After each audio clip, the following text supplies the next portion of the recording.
The English alphabet is a language writing system. It has 26 letters, which are all the letters in our written language. The letters have both upper and lowercase forms. Uppercase letters are usually referred to as capital letters. The word alphabet comes from the first two letters in the Greek alphabet, alpha and beta. This song will help you remember the alphabet. Please note that when I sing Z, this is Americanized so that it rhymes with the rest of the song, but in the UK we say Z. I'll sing it twice, and the second time I'll sing it with Z instead of Z.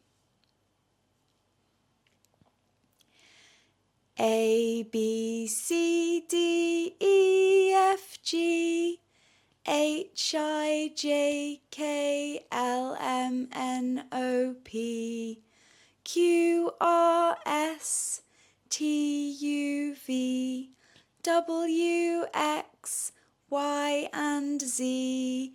Now you know your ABC. Next time, won't you sing with me? And again.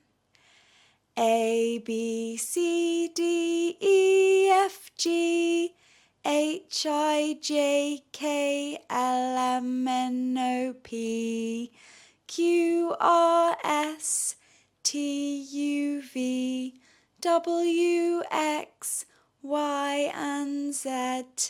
Now you know your ABC. Next time, won't you sing with me? Well done, everyone!